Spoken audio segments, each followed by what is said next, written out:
We're now in the month of August of the NBA offseason, and I gave you guys on my community tab just to let me know what you thought your favorite team's worst move was this offseason. It could also be something that they didn't do this offseason to address a specific need. And I'm going to be going through every single NBA team that I picked up from the community tab today, and I'm going to see if I agree or disagree with what you guys said. And if you want to be featured in one of these as well throughout the rest of the 2025 offseason, make sure you are subscribed. So we'll start off with our first one from Lemony Sports, and he says that my glorious 76ers giving away Gershon Yabusele, the GOAT, and not giving Paul George to the Jazz. Now, I thought it was a little bit shocking when Gershon not only left the Philadelphia 76ers, but signed to a team that didn't have a lot of cap space in the New York Knicks. Now, the Philadelphia 76ers have over 90% of their team's total cap space into 3 players for the 2026 season between Embiid, Paul George, and Tyrese Maxey. So they didn't have a ton of flexibility, also given the unknown variable with Quentin Grimes right now. The moment I'm recording this, none of the last 4 big restricted free agents have signed yet, so we're still trying to figure out what a dollar number is going to look like for Quentin Grimes. So that's why they weren't able to give too much to Gershon to put them over the second apron. They did sign Shannon Watford and Jabari Walker this offseason, but I will say Gershon is going to be a big loss. It just feels like the 76ers haven't had a true power forward in a while, and I thought Gershon was a good bridge. We never really got to see him between Paul George and Embiid for much of last year's season, given all the injuries, and I don't think the Jazz or any team really wants to take on Paul George right now.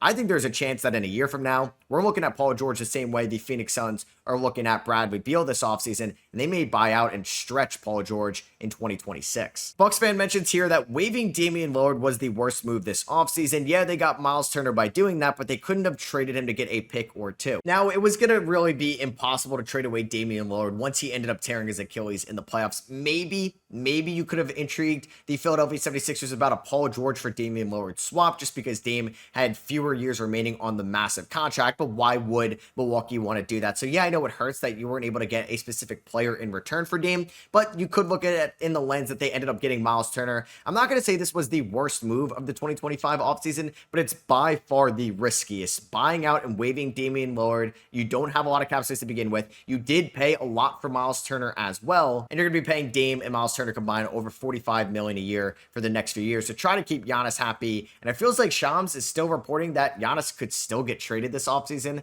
which is really interesting. Sports Zone mentions here for the Chicago Bulls not trading Nikola Vucevic, even if it's for nothing. And yeah, this is definitely something that I thought Chicago could have done this offseason. Heck, the Charlotte Hornets were able to move Yusuf Nurkic for a second rounder and got Colin Sexton in return as well. So I'm surprised that Chicago couldn't move Nikola Vucevic. It seems like all the reporting that they are not going to trade Vucevic this offseason. They're definitely not going to be buying him out unless a team offers a little bit more than what they're currently giving up. Maybe it's just a second round pick swap at this point, but honestly, it's better than nothing. Vucevic is going to help you win games next year. Chicago should not be having the mindset of winning in 2026. I know the fan base doesn't want to hear that, but they need to have a better chance at getting one of the premier 3 players in the 2026 draft, and they're not going to be doing that by trying to be in the play-in tournament yet again. So I do agree with Sports Zone. I do think that's probably one of their worst moves this offseason. Chicago hasn't done a lot, and we still need to figure out what the Josh Giddey dollar amount is going to be. Ryan mentions here for the Cleveland Cavaliers that them choosing to pay Sam Merrill what they could have offered Ty Jerome. I like the Lonzo addition, and Okoro was just kind of dead weight at this point.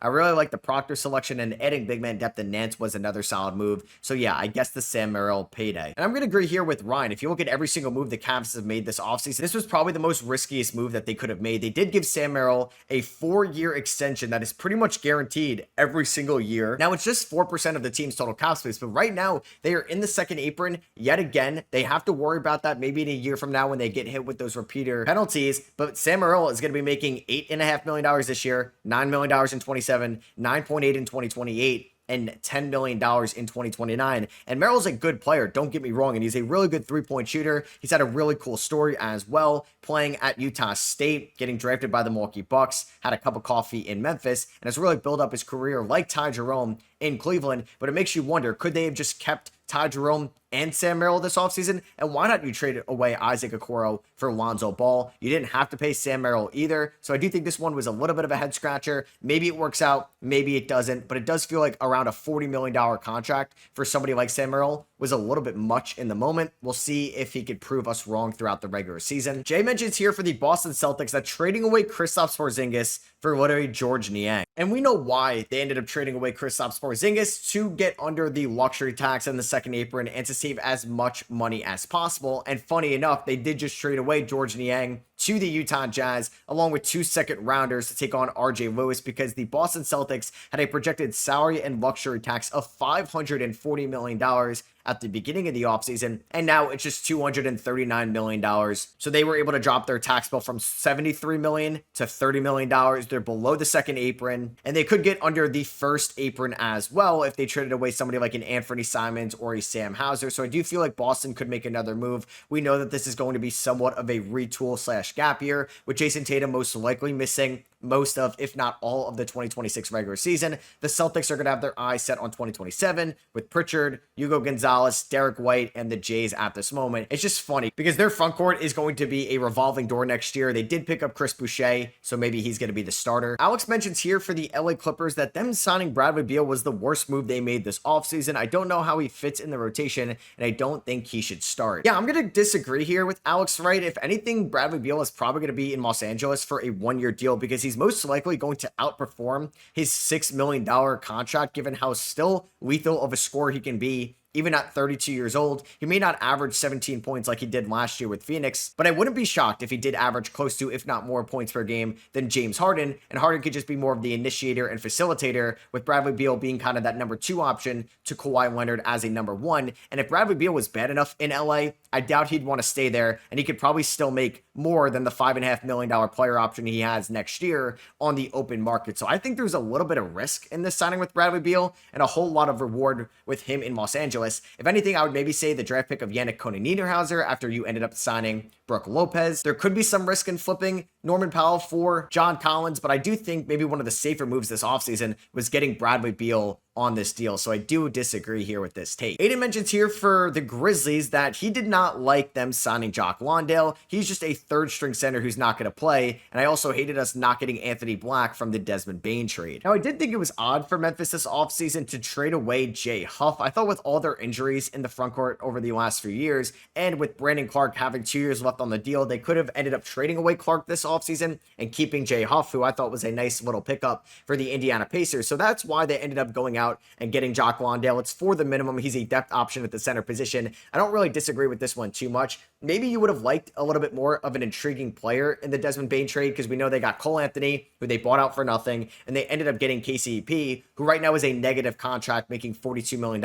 over the next 2 years. Those Orlando Magic draft picks may never be lottery picks, but the one you are looking at is the 2026 Suns pick. It was probably going to cost too much for you to get the Suns pick and Anthony Black. Maybe they had to choose between one of those assets, because given Bradley Beal's max contract and Orlando being over the cap, they were not able to give out Anthony Black instead of Cole Anthony at the moment. I know it may be a little bit disappointing, but you got Ty Jerome this offseason, you have Scottie Pippen Jr., and you also have John Morant. You have plenty of options at the 1. I don't think Anthony Black is going to have a ton of increased opportunity with Desmond Bane there in Orlando, and Suggs is going to be back healthy, and I don't know if it would have been much different in Memphis. This one comes here from Tower, and he says that the Hawks getting Kristaps Porzingis is a little risky considering the injury history. Guys like Miles Turner and Naz Reid could have been better options. Because if you do look at it in that lens, yeah, there could have been a chance where you could have convinced Miles Turner to sign with you in Atlanta. They had that massive trade exception that they used to go out and get Nickeil Alexander-Walker, that maybe they could have used that on Miles Turner, who has been a lot more reliable staying on the floor than somebody like Kristaps Porzingis, who were both in the 2015 draft class. I think Kristaps has tremendous upside in Atlanta, and I think if you look at all their moves, you really can't put too much question marks on the Luke Kennard signing or them getting Nickeil Alexander-Walker for a second-round swap. So I do think the Kristaps Porzingis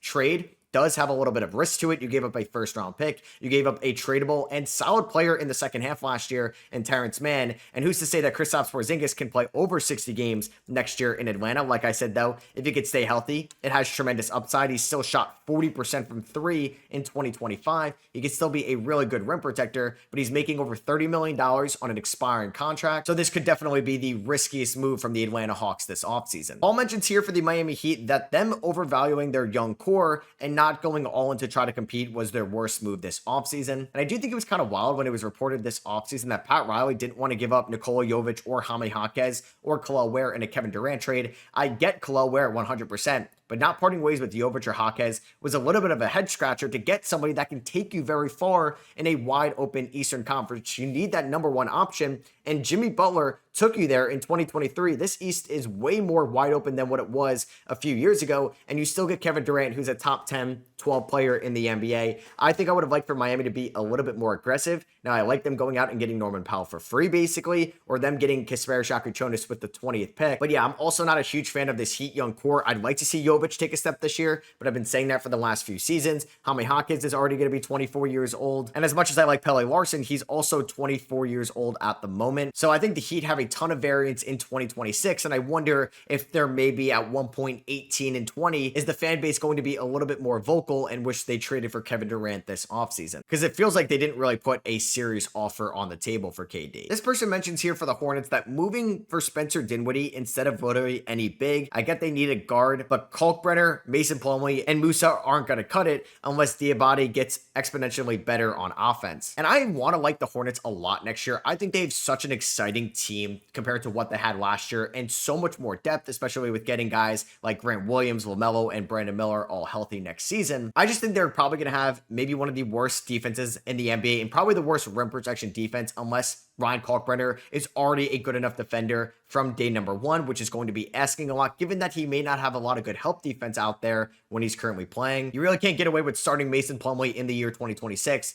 or playing him over 20 minutes a night. So yeah, I probably would have liked them getting somebody like a Chris Boucher instead of a Spencer Dinwiddie this offseason, given that you also have Trey Mann, Con Knipple, and traded for Colin Sexton as well. So they have guard depth, which I wanted them to get, given that LaMelo Ball has been banged up over the last few years, but I do think they could have probably added somebody better at the center position than Mason Plumlee. I got a lot of comments about the Utah Jazz under this post, and this one from Spencer was the most liked one, and he mentions that the Jazz getting no picks back for Colin Sexton and Jordan Clarkson is embarrassing. Now, I didn't think they were going to get much, if anything, for Jordan Clarkson this offseason. They probably were going to need to either take on a worse long-term contract to get off of Jordan Clarkson, so I get them buying him out, and you know what? It could be addition by subtraction, more shots for Bryce Sensabaugh, Keontae George, and some of those young guards in Utah next year. Them trading away Colin Sexton and a second-round pick for Jusuf Nurkic, I thought was a little bit of a head-scratcher. Is Jusuf Nurkic going to eat into the Taylor Hendrick or the Kyle Filipowski backup 5 minutes next year, which I wouldn't love to see? Utah's going to be bad. Let's see everything you can out of all the young pieces you've got. And them basically netting back nothing for Jordan Clarkson, John Collins, and Colin Sexton was a little bit disappointing this offseason because they gave up a second-rounder in the Sexton trade, and they got a second-rounder back in the John Collins trade, as well as Kyle Anderson and Kevin Love, who you're going to assume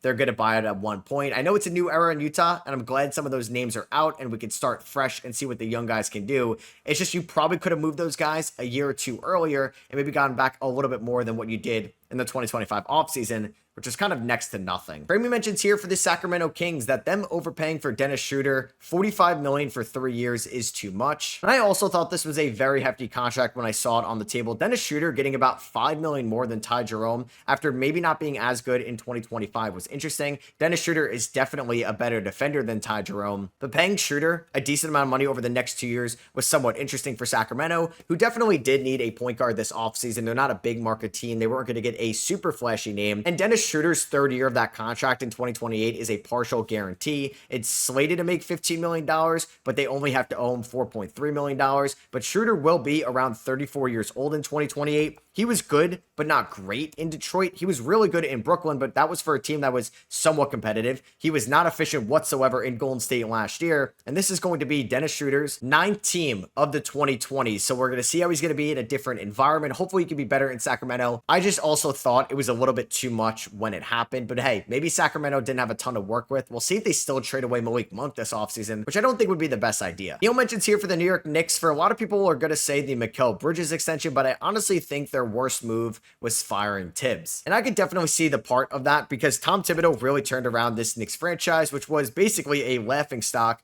of the 21st century at some points. And Tibbs ended up making the playoffs in his first year in New York with 2021. They were a 4 seed that lost to the Hawks in round 1. They took a little bit of a step back in 2022 after some reckless spending that offseason on guys like Kemba Walker and Evan Fournier. But in 2023, they went 47-35, won a playoff series with Jalen Brunson. 2024, they won 50 games for the first time in 10 years and lost in round number 2 to the Miami Heat. And in 2025, for the first time in over 20 years, ended up making it to the Eastern Conference Finals and and lost in 6 to the Indiana Pacers. Yeah, Tibbs can definitely be arrogant with his rotations and not allowing to go deeper into his lineup. And maybe if the Knicks were never going to convince him to come up with new ways or new ideas and strategies, it was time to part ways. And only time will tell if this was a good move in firing Tibbs and hiring Mike Brown. And for all the people saying that Mikal Bridges could have been a bad move, I mean, I don't know what else you expected the Knicks to do. He is an expiring contract. You're going to take a little bit of a hit in his value there. And Mikal Bridges is somebody that is healthy every single season. And the Knicks window is over the next few years while they have Jalen Brunson, Anunoby, Hart, and Towns all in their primes. Mikal Bridges has never missed a single game in his NBA career. He's 556 for 556. Yeah, he's probably making a little bit too much, where he's going to be making over $40 million in 2030. And I think the one that could be looked at as the worst move was probably Tibbs being fired rather than the Mikal Bridges extension. So I do agree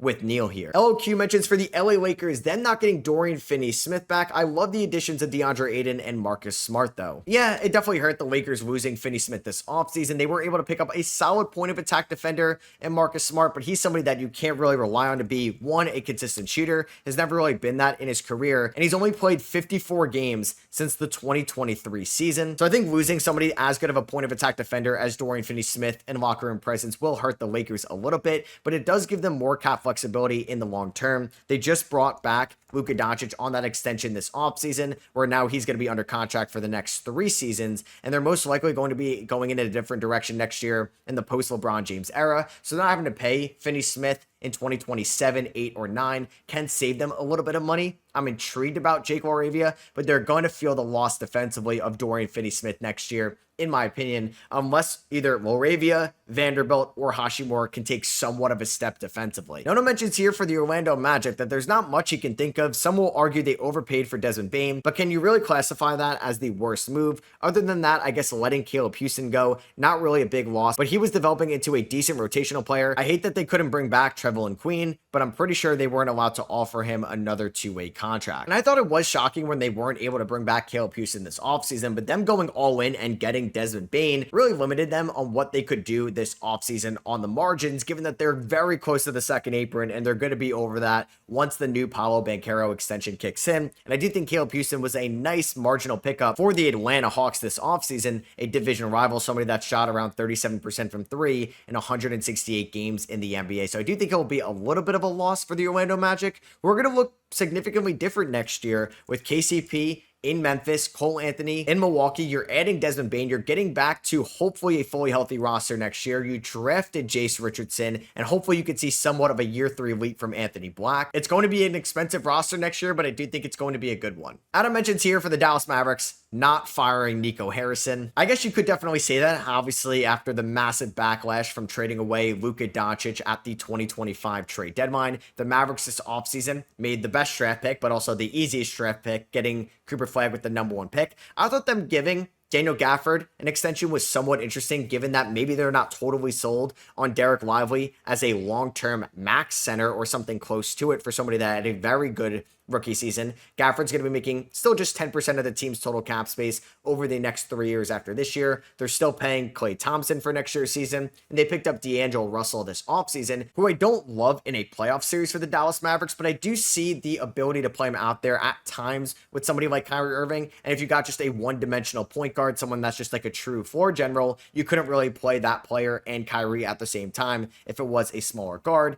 D'Lo has a little bit more size than some other guys this offseason, somebody like a Chris Paul, who ended up going to the Clippers. Because, yeah, the Mavericks didn't do much this offseason, so I guess you kind of have to agree with Adam here. Robin mentions here for the Nets that them drafting all 5 of their players have boom or bust potential, and also Nolan Traore, Yegor Dorman, and Ben Suraf are all point guards and have very similar play styles. I just think we could have possibly jumped up in the draft or took other prospects. I have to agree here with Robin as well. I thought the Nets could have handled the draft a little bit differently, and I think Yegor is going to be the best player from that class, at least the best offensive scorer. I do think maybe Traore or Suraf could have better pick and roll potential at the NBA level. That's still up for debate, but Yegor's shot looked very impressive in Summer League. But then when you're looking at Traore's shot and Suraf's shot, and maybe even Danny Wolf's shot right now, and Drake Powell's, like, all these guys need work on their jumpers and their half-court offensive game, that you can't really play multiple of those guys out there at the same time. I get that the Nets want to be bad next year, and it's going to be funny if they have Cam Thomas and Michael Porter Jr. and just like 3 other guys around them that are scared to shoot the ball. I think maybe there's a good chance Yegor turns out to be a really good player in this league, maybe one of the other guys as well. But if not, going 2 of 5 on a first round, it's not the end of the world. But if you went 1 of 5 or 0 of 5, yeah, that could lose you your job. This person mentions here for the Nuggets that them not trading younger players that won't play too much this season, like Jalen Pickett or Hunter Tyson, were one of the worst moves this offseason. And I also think the Denver Nuggets were big offseason winners. We know that they were able to trade away Dario Saric for Jonas Valanciunas, thanks to the Kings looking to cut costs to sign Dennis Schroeder. They traded away a future first-round pick and Michael Porter Jr. for Cam Johnson. And I like what I saw from Jalen Pickett last year, and I hope he gets more playing time with Russell Westbrook not returning to Denver next year. But with them also adding backcourt guys like Bruce Brown and Tim Hardaway Jr., it may be tough for Pickett to play a little bit more, who showed flashes last year, even in big games down the stretch of the regular season against the OKC Thunder, unless an injury to Jamal Murray happens. But it's nice to have that depth. I do agree Hunter Tyson may not have a clear path next year, given that you have Strother, Christian Brown, Peyton Watson, Cam Johnson all ahead of them in the wing rotations right now, whereas Deron Holmes going to be out there, and you know your point guard Jamal Murray is getting over 30 minutes a night, and your center Nikola Jokic is getting over 34 minutes a night. So maybe they could have made another move as well, but I do think they still have the optimal flexibility going throughout the 2026 regular season if they did want to make another trade as well. It's just crazy. We got 3 more years of that Zeke Naji contract. Drew mentions here for the Pacers that it's a pretty obvious one, and yeah, it's going to be letting Miles Turner walk. And I think we've had so many discussions about this offseason. Well, Miles Turner is going to get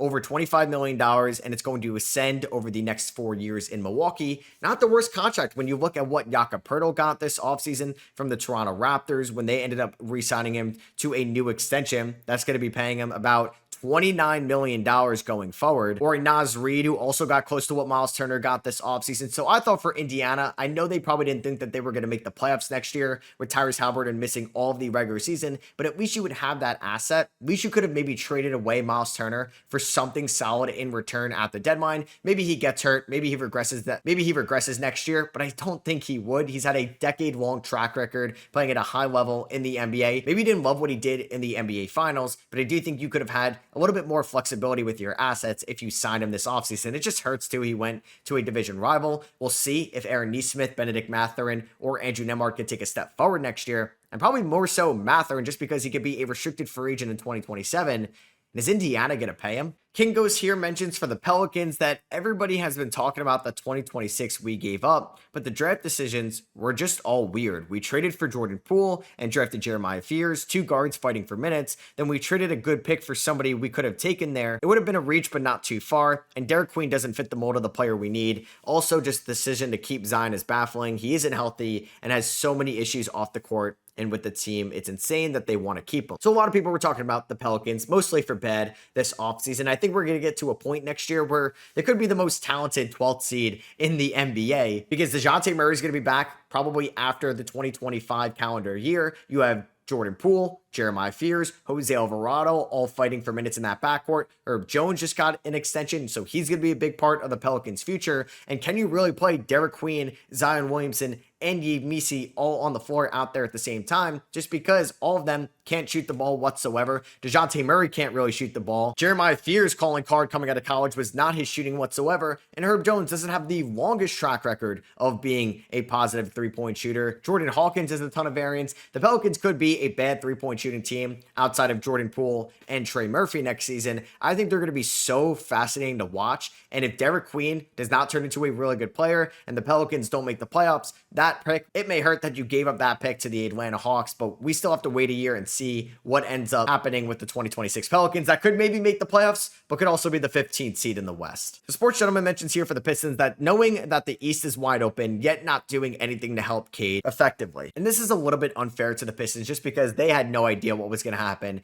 with Malik Beasley this offseason, so they had to pivot and sign Duncan Robinson from the Miami Heat, give up Simone Fontecchio in a sign and trade. They had Karis LeVert to offset the loss a little bit of Dennis Schroeder, although LeVert is not as good of a defender as Schroeder in my opinion, and sometimes can be as streaky as Dennis Schroeder as a shooter in the half court as well. But the Pistons are definitely banking on a ton of internal development. They didn't have a first round pick from the Jalen Duren trade up a couple years ago. And speaking of Jalen Duren, Jaden Ivey returning from injury, Asar Thompson, and Ron Holland is a very, very athletic and high potential young core. But if none of those guys really takes a massive leap to help out Cade Cunningham, maybe you could feel like this was a little bit of a wasted offseason. Duncan Robinson doesn't have a fully guaranteed contract after this season. Just $2 million guaranteed in 2027, $0 million guaranteed in 2028. So it's essentially a one-year deal. Karis LeVert has 2 years guaranteed. You get off the Tobias Harris contract this year. They're still going to have a ton of flexibility and every single draft pick to move in the 2026 offseason. But I do agree, if you thought there was a chance this team could make an Eastern Conference Finals and maybe they miss out on the playoffs or a first-round exit yet again, you could feel a little bit slighted about how they handled this offseason. No one mentions here for the Toronto Raptors not packaging Emmanuel Quickley and RJ Barrett and some of the depth to get an all-star point guard because their cap flexibility is really bad right now, and that would help them get a star and make their cap flexibility a little bit better. Well, if you wanted to go out and get a star guard, it's probably going to cost you a lot of money in return as well. They're probably making a decent amount of money as it is. Emmanuel Quickley is making $32.5 million each of the next 4 years. RJ Barrett has around $56 million left guaranteed over the next 2 years. So yeah, you do have around $60 million you can send out in a Quickley and Barrett trade, but can that team absorb 2 massive contracts in return? Who knows? Maybe you could have traded away both those contracts for De'Aaron Fox and some other salary filler back at the 2025 deadline, but they went out and got Brandon Ingram, who they gave $120 million to over the next 3 years. Scotty Barnes' rookie extension fully kicks in this year. This is a very expensive, but also deep team as well. I'm excited about their incoming rookie class. I'm excited about their sophomore class from last year. Can Grady Dick take a step in a big year number 3? If this team can stay somewhat healthy, I think they could be competitive for a top 6 seed in the East, but I do think it would have been wise for them to clear out a little bit of the logjam at the perimeter position. I would have kept Quickley, but traded away RJ Barrett this offseason. Maybe they couldn't find any suitors. For the Rockets here, Mav mentions that Cam Whitmore for 2 second-round picks was their worst move. Now, I don't think the Rockets have made many bad moves this offseason. I would also deem them offseason winners. I mean, going out and getting Kevin Durant and Dorian Finney-Smith was huge for this team. Dorian Finney-Smith doesn't have a guarantee on year number 3 or year number 4 of that contract. A little bit of an interesting signing, getting Clint Capella. You could say maybe that was their worst move. You gave him $21 million over 3 years to essentially be your third string center behind Steven Adams and Alperen Şengün. Jabari Smith Jr. got a nice contract extension that I think could be a win-win for both sides. So maybe trading away Cam Whitmore for 2 seconds, at one point you potentially could have traded him for a lot more. I don't really expect him to be a breakout player next year in Washington, a team we'll get to in a second, just because of their logjam over on the perimeter. So if you're going to look at all the moves the Rockets made this offseason, maybe netting Whitmore for 2 second-rounders, but hey, maybe they're able to flip a player that's making a decent tradable contract and those seconds for a good role player, again, that can help out this team in a playoff series a little bit more one day. Ty mentions here that $57 million a year for De'Aaron Fox is kind of insane for the San Antonio Spurs. Now, this just recently happened, and I wanted to talk about the De'Aaron Fox extension because I feel like everybody is on 2 different sides here. It's a massive overpay, or just it's what the San Antonio Spurs had to do, and I'm a little bit more in that bucket. We all thought that the Spurs got De'Aaron Fox for maybe 50, 60, 70 cents on the dollar at the 2025 deadline when he had a year and a half of control. He's got 1 year left on the deal. So you probably would have gotten less than what you gave up for him back at the deadline. So you really can't afford to trade him for a loss because you've just got Dylan Harper, who I think could be great one day, but is unproven. You're trying to maximize this window around Wemby in his early 20s while he's making well below, probably 40 million, 50, maybe 60 million below his market value. So I'm okay paying De'Aaron Fox 30% of your cap space over the next 5 years because, one, he's an all-star caliber point guard. I think he'll be a top 10 point guard this year, as you guys heard me talk about in my point guard rankings, with a full year around Wemby. He's a good defender, a good transition player, and he can build up that chemistry with Wemby long-term. You need an all-star point guard that you hope can take you up a notch. I think it's not a lock that Stephon Castle is going to be a great shooter in this league. Dylan Harper is going to have some growing pains as a rookie. You had to keep De'Aaron Fox around. Yeah, a 2 or 3 year extension would have been a little bit more ideal for how you're building out this team financially, but I don't think De'Aaron Fox would have ever accepted that contract, so you had to keep him around. He's a good player. You could probably trade this contract if you needed to one day. I like that move, and I would say maybe not trading away one of Keldon Johnson or Devin Vassell this offseason could have made a little bit more sense. Manchester says here for the Phoenix Phoenix Suns failing to get more than one first-round pick and Jabari Smith Jr. from the Houston Rockets in exchange for Kevin Durant. Now, if you wanted to do that, you probably had to trade Kevin Durant to the Houston Rockets in the 2024 offseason because Kevin Durant had 1 year left on his deal, and he still hasn't signed an extension with Houston. He probably will before the season starts, but he's going to be 37 years old. He's an expiring contract. You probably weren't getting an absolute haul for Kevin Durant unless you had a team like San Antonio or Miami or Minnesota who were just trying to consistently outbid the Houston Rockets. But the Rockets also didn't have a ton of pressure to trade for Kevin Durant, given that they were a 2 seed last year with a young roster without KD. So you lost all your leverage this offseason trading KD. I think getting Kaman Maluach, Jalen Green, and Dillon Brooks still gives you a high floor, but also a high ceiling given Jalen Green's still potential in this league. So honestly, I didn't hate the return for Kevin Durant for Phoenix. I didn't love them getting into the Jonathan Kuminga talks. I think you should just stay out of those, reset your roster right now. I think the Suns can be better in 2026 than they were in 2025. Heel says here for the Thunder, not trading for Cam Johnson, despite one of their biggest flaws being their streaky three-point shooting, and that will come back to bite them this year. Now, I agree that they should have added maybe another shooter this offseason. They just won an NBA Finals and they're keeping everybody. But I also agree here with the person who commented this that they do have streaky shooting. That's why I thought they should have traded for Cam Johnson last year at the deadline. Kaysen Wallace, Alex Caruso, Isaiah Joe, Aaron Wiggins, all these guys were somewhat streaky come playoff time, but they still won it all. They still have extreme flexibility to make a trade later on at the deadline if they really needed to. So it's really hard to kind of nitpick what the Thunder did this offseason, given they didn't really have to do much. Ethan mentions for the Timberwolves that them letting Nickeil Alexander walk in free agency and signing literally nobody to replace him was their worst move. That's tough as well because Minnesota did not want to be in the second apron yet again. They reworked a Gobert extension before the 2025 regular season. They brought back Julius Randle and Naz Reid, who are more important to the Minnesota Timberwolves than Nickeil Alexander-Walker. I do agree that they're going to feel this loss. Maybe you could have traded away Mike Conley and you could have brought back Nickeil Alexander-Walker before he left to the Atlanta Hawks, but they wouldn't have many proven point guards on their roster. They're hoping the internal development of either Terrence Shannon Jr. or Jalen Clark can be at least what 80% of Nickeil Alexander-Walker was for them over the last few years, but they still have a very good team around their superstar player Anthony Edwards. Maybe not adding another point guard option could have been their worst decision this offseason. This person here mentions for the Portland Trailblazers that them trading away a 26-year-old Anthony Simons for a 35-year-old Drew Holiday and giving up 2 second-rounders was their worst move. Now, the Blazers were very active this offseason, and their roster isn't going to look too different next year. They drafted Young Hansen out of China. He's going to be behind Donovan Clingan. They kept Robert Williams and Jeremy Grant. They bought out DeAndre Ayton, and they added Damian Lillard, who also won't play at all in the 2026 season. I do think this is a very interesting roster next year, given how good they were in the second half. But is Drew Holiday going to take away shots and minutes away from a Shaedon Sharpe or a Scoot Henderson? How is that going to look with Damian Lillard back in the fold in 2027? I think for a basketball sense, the biggest risk and maybe head-scratching move was bringing back Damian Lillard. But if you throw that out of the window and how much Dame means to Portland, I'm all on board for it. Jacob mentions here for the Warriors that them letting Jonathan Kuminga dictate their offseason was definitely their worst decision. I can't really disagree with this one here. We're here in early August and Jonathan Kuminga is still unsigned. There's a chance he's going to end up in a Sacramento or a Phoenix or a different team in a sign and trade. And we know that the Warriors are probably getting Al Horford and DeAnthony Melton. But are those the big additions that are going to get you over the Thunder hump, the Rockets, and the Nuggets next year at the minimum? And are they losing all their leverage on the Jonathan Kuminga deal? Could they have traded him last year at the deadline with maybe another matching salary like a Kevon Looney, who they lost anyway, for somebody like Cam Johnson, who could have been a better fit next year? Because they're probably not going to get much talent in return for Jonathan Kuminga. Maybe they do get Malik Monk if Sacramento really wants to give up assets for Jonathan Kuminga. I just think the Warriors, they're not massive losers this offseason, but what are they doing right now, letting Jonathan Kuminga dictate what they needed to end up improving their roster with before Steph retired? And lastly, this person mentions for the Washington Wizards, not a move, but the Wizards should have signed more power forward center depth. Just Alex Sarr and Vukcevic and Marvin Bagley will not cut it. But I assume we did that to tank a bit easier. It's probably why, right? Because the Washington Wizards have a top 8 protection on their first round pick in 2026 that has a 3-headed monster at the top with Darren Peterson, AJ DeBanza, and Cameron Boozer. And if they fell outside the top 8, picking 9 or 10, would have been a little bit of a setback for their rebuild. I mentioned before how I think the Washington Wizards still have way too many guys in the backcourt and on the perimeter, and not enough in the front court. They already bought out Marcus Smart. They traded for Malachi Branham and Cam Whitmore. They released Blake Wesley, but you have so many guys here